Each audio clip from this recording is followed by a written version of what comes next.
Welcome to Minishift, the weird interludes between the actually worthwhile episodes. This one, we are doing something that I honestly never expected us to actually not only be talking about, but a film that we went out to see literally on opening day. Like, the first conceivable moment we could see this film, we saw this film, and I'm almost ashamed by that fact. And what film is that? The Angry Birds movie 2! Or the Angry Birds 2 movie. The Angry Birds 2V? 2V. I'm amazed that no one's ever made that pun before. I'm sure someone's been together. done. Yeah, almost certainly so. But yes, we're talking about Angry Birds movie 2. The first episode we did on the original Angry Birds became such a absurd inside joke that just got ridiculously out of control to the point that we swore that we would see the sequel the first chance we got. And here we are to talk about this movie. So first impressions? What did you think of Angry Birds movie 2? It did not disappoint. But what does that mean? That's based in on this your context, expectations. And my expectations were both incredibly high and incredibly low at the exact same time. And all of them were met somehow. I don't understand how that's possible. Basically, this movie, it really is an enigma. Yeah. Like, there were so many times we were turning to each other and just going, what the fuck? Yep. And so many weirdly entertaining bits. The entire subplot with the three little chicklings was fantastic. Yep. Basically, it shouldn't have been. No, it had all the best jokes in the movie as well. Yeah. In that one sequence. Which was basically, it's a scrat thing from Ice Age. Like, it's the exact kind of interlude, but it's still super cute. Yeah, wildly so. And it played on so many, like, different morals and ideas and themes and spoofs and homages. Oh boy, you know we're going to get into the metaphorical analysis of this movie, because there is surprisingly a lot to unpack. Yeah. Which is not something I ever expected to say about the Angry Birds movie 2. I feel like I'm going to be saying that sentence a lot. Look, this movie is, amazingly, it is better than the first. According to Rotten Tomatoes, this is actually the highest rated video game movie ever, according to Tomato Meter. Like, the reception of this movie has been pretty average to positive, which I can kind of see. But I mean, I don't think it's as obnoxious or, like, just painful as the first movie is. It's just a little bit of nothing with a lot of ridiculous jokes and absurdities kind of thrown in there. So yeah, this movie is like an hour 40 long. It felt like 3 hours sometimes, in all honesty. Even if I did find myself laughing a surprising amount through this. There are legitimate, like, terrible jokes in this movie that we laughed at, but also actually good jokes that we both kind of turned to each other and said, that's funny, right? Yeah. Is that just us? So you're right, this movie is a weird enigma and a bit of a mess and a bit of a nothing thing all at once, So it managed to... The thing that really did surprise me, it got back basically all of its cast and then added a whole bunch more. Oh yeah, like literally the only person who didn't return, as far as I'm aware, is Sean Penn, who, like, would have just growled anyway, like he did in the first movie. But Pretty sure they would have just reused the same... Yeah. Audio takes. It's entirely possible. So, yeah, it's just absurd that they just threw even more people in here. Now we have, like, Leslie Jones and Rachel Bloom and who is Awkwafina as well. So it's absurd.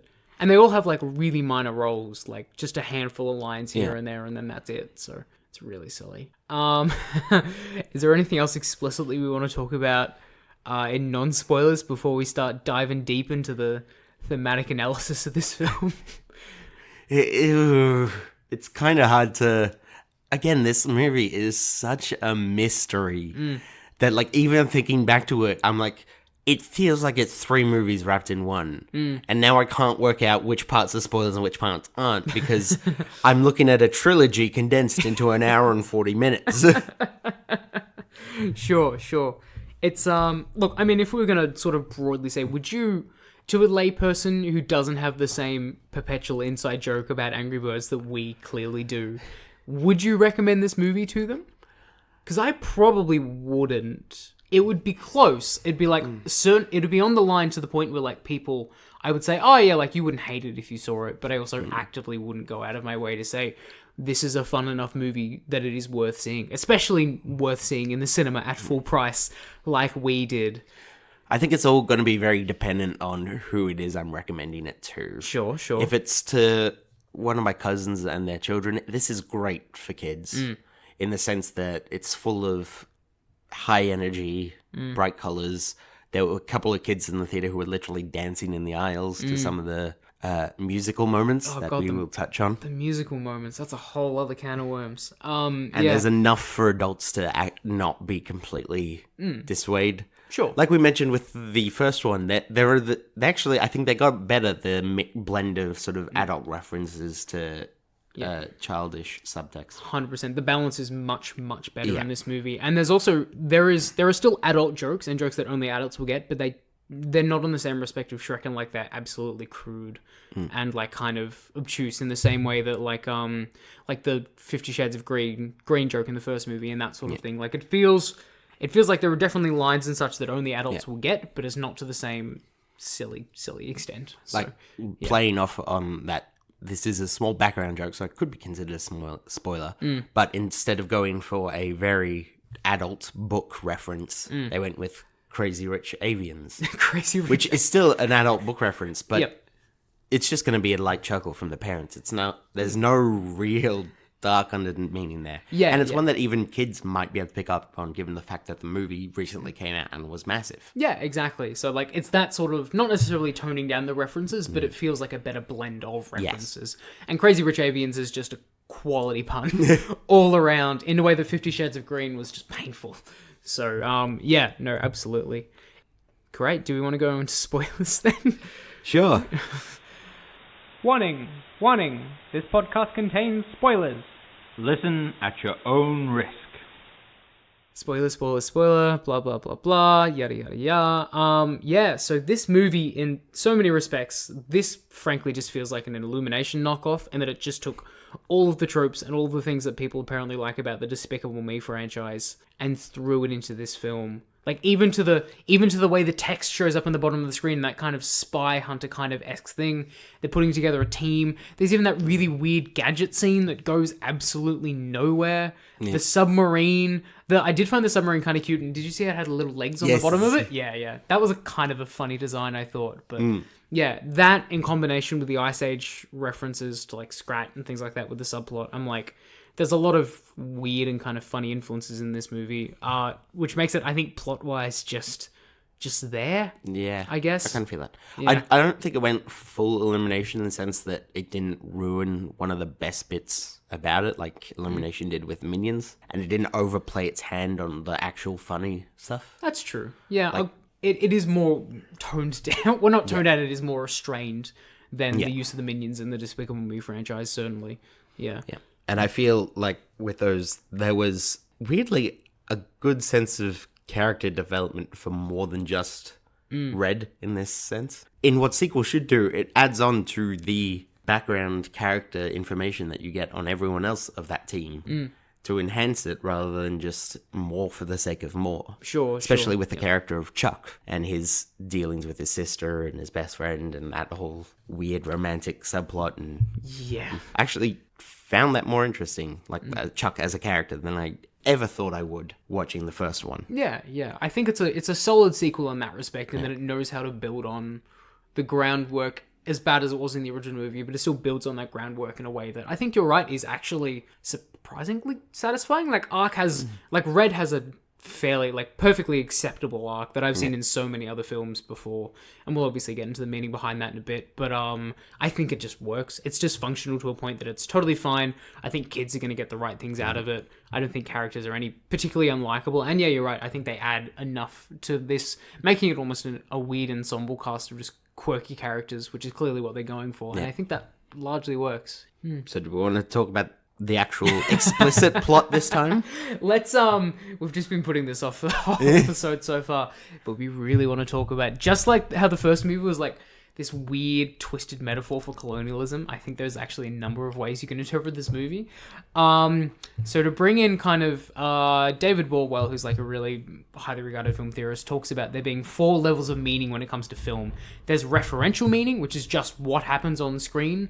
So they go to the island, they destroy the super weapon. That is part of the referential level of meaning in film. There's the explicit level of meaning in film, which is basically like the really surface level, this is what the story is about. Very often it's expressed in what is called story points. Like the most iconic story point of in history is probably There Is No Place Like Home in The Wizard of Oz, because that is what that story is all about. There is no place like home. So, and just like that, at the end of this movie, Red literally holds up someone else's hand and says, we need to do things together and work as a team. And that's like the explicit level of meaning, which is what Red's arc is whole based around. But on top of that, there's also the implicit and symptomatic levels of meaning. So implicit is subtly implied by the film in a way that it's not explicit to the same level that story points are, but it's still there. And then symptomatic, or also known as repressed meaning, is meaning that you can force onto the film that was very likely not intended in the first place. And this film has, I feel, about 3 layers of meaning. Implied meaning, or just... No, I mean in the sense that it has the referential, it has the explicit, Yep. and it has the symptomatic. But there is nothing implied about this. All implication meaning just gets shifted into the other 2 ones aside, symptomatic and explicit. Sure, yep. This is something we talked about in regards to the first movie, whether that whole reading of colonialism was intentional. And once again in this film, I don't think it is, but I do think there's a way that you can read the plot in, like, especially real-world consequences. Well, obviously we've laid out the referential and explicit, but what do you think the symptomatic meaning of this movie was? Well, okay, so we need to set up a previous context to get a full intertextual framework that we're approaching this from. Of course. We found the whole colonialism symptomatic reading of the first movie. We saw the trailer for this one. We already started coming up with theories of what it could be. We did, actually. We did a surprising amount of hypothesizing based on the trailers for this film. And the main one that sort of came, well, there were 2 that sort of came out from here. One was following the reference to the alliance between America and Russia in World War II. And the other came about with the ideas of the Cold War and classic espionage, weapons of mass destruction scenario. For sure. And as I went into this movie and as I sort of came out of it, I started leaning more towards the Cold War analogies. I mean, there's the explicit systemic references, which makes no sense. Sure. But the whole idea that they're fighting a giant ice fortress with a giant, what is essentially a medieval nuke. Yeah. It's like the super weapon, the volcano, is so clearly a nuclear weapon in this metaphor. Yeah, for sure. And there's a whole thing about it being a deterrent, getting the evacuation sorted. Yep. And all this, that my head is just going, okay, so this is clearly Russia versus the United States and potentially their alliance with Asian countries that they had previously been sort of looking unfavorably towards during World War II. Yeah. That they're now trying to have to work together to face this large ice country. Yep. That's what I wondered, honestly, regarding like how exactly the pigs fit into this analogy. But I think the Cold War is, you're right, probably the most overt real-world framing that you can put onto the film. The World War II one is interesting too, and that obviously, like, clearly... So, basically, all 3 of these islands represent, like, distinct nation-states. Yeah. At the very clear beginning of the movie, it's, like, clear that these 2 are, like... It is a metaphor for the Cold War, and they're not actively invading each other, but they are spying on each other and trying to mess each other up and so on and so forth. Like, that's really explicit. But then how that, like, 3rd island fits into that as another nation state, I think is interesting. Because initially at the beginning of the film, you could totally read it there being a Cold War between Bird Island and Pig Island. So, but then, like, which I think there's a really interesting way you could read this, where the 3rd island is not necessarily a new nation state, but just the sheer concept of nuclear weapons. Like, it is this philosophical ramifications of a weapon that it can like wipe out one island or the other, and what that has, the impact that has on weaponry and the notion of war and Cold War and the Cold War. In a weird way, so there's also another reading at the beginning of this film where you could say that Pigot Island is almost a manufactured threat that Red is using to remain popular. In that respect, you can even relate it to the Iraqi War as well. But this is a sentence I never thought I would say, but I think you can compare the Angry Birds movie 2 to Watchmen in some ways.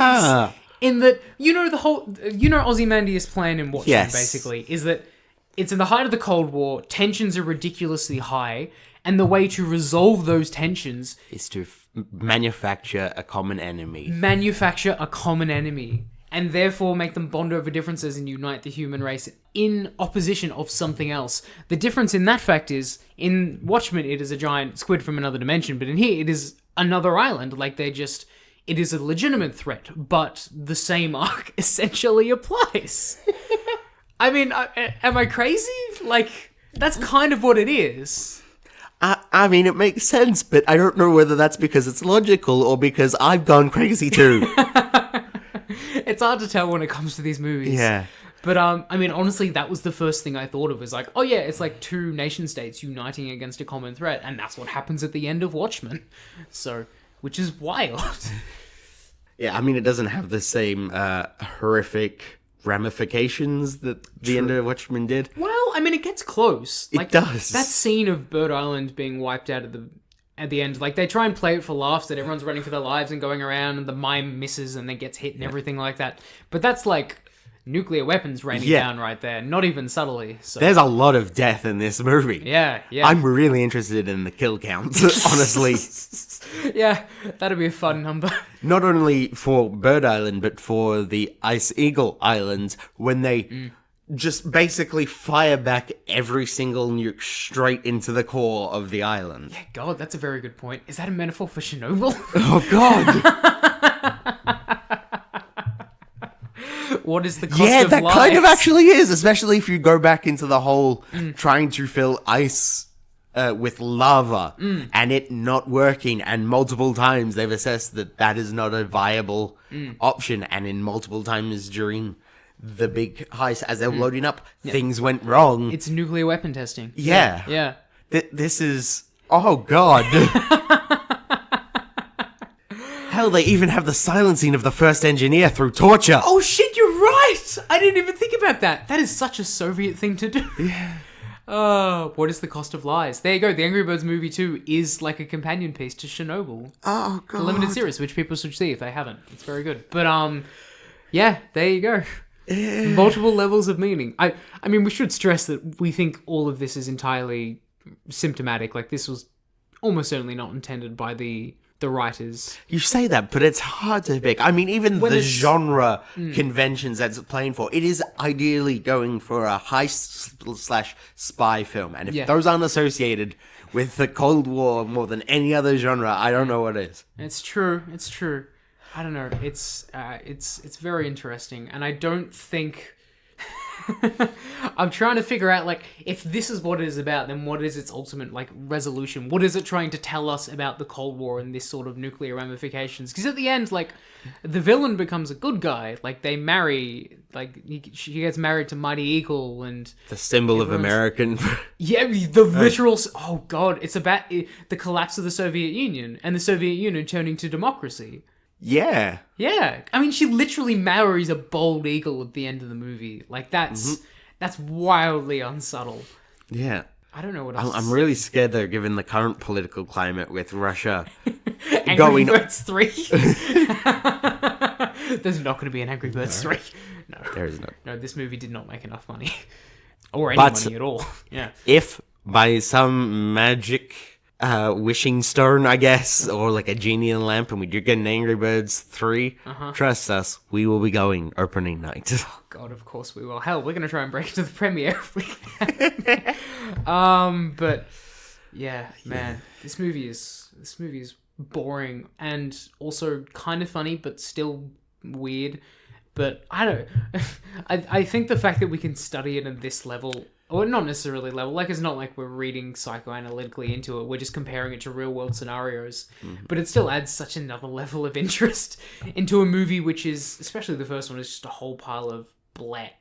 I think is fun, and I think is one of the fun things about art interpretation is that it can really, really enrich the appreciation of something even as stupid as the Angry Birds movie. So, there you go. Good job. Good job, Angry Birds. You solved the Cold War.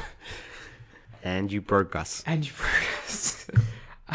Is there anything you want to say else about this movie? I mean, we could keep going about all of the lame jokes. There's that joke with the seal that really annoyed me. You know the rule of threes when you have... Yep. Like, it happens twice, and then the third one is like the ultimate payoff. Except the seal, like, she only steals something twice, and then after that, suddenly the seal is in love with the dog. Like, they never pay that off. It's weird. I did really like the joke with the abs reloading.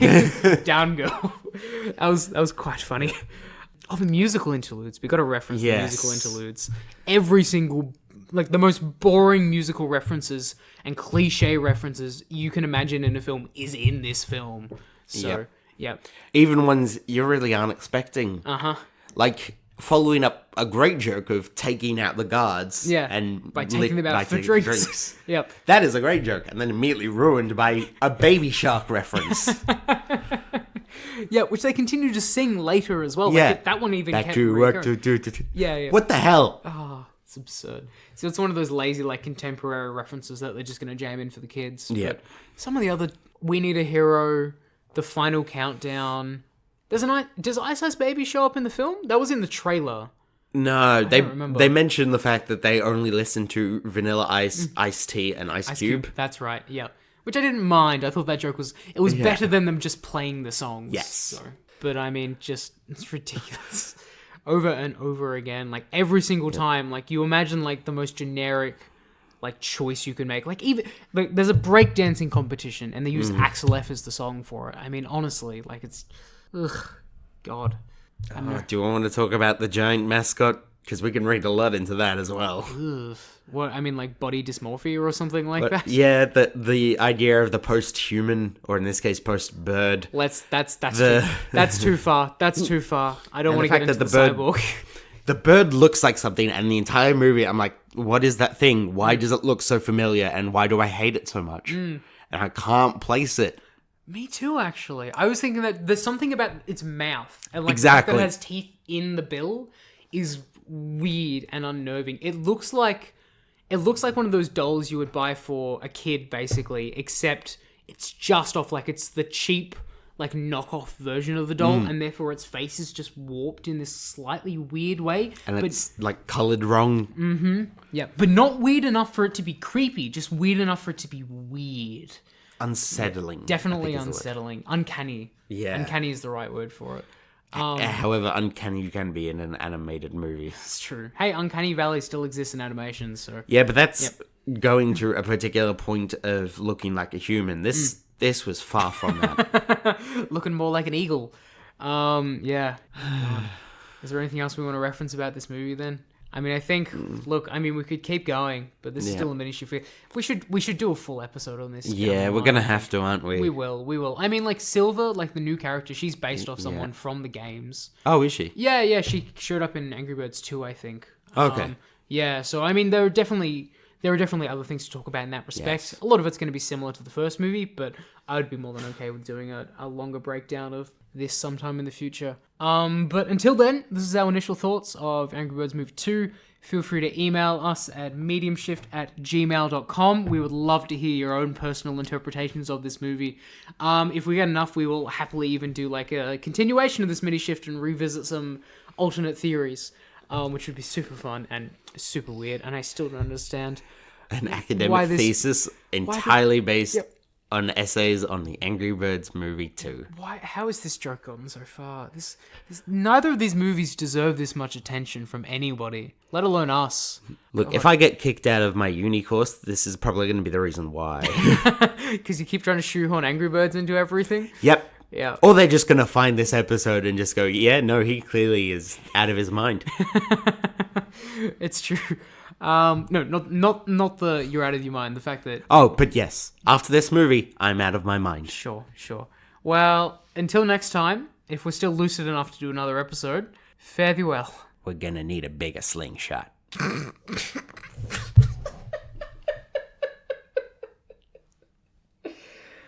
Stop the recording.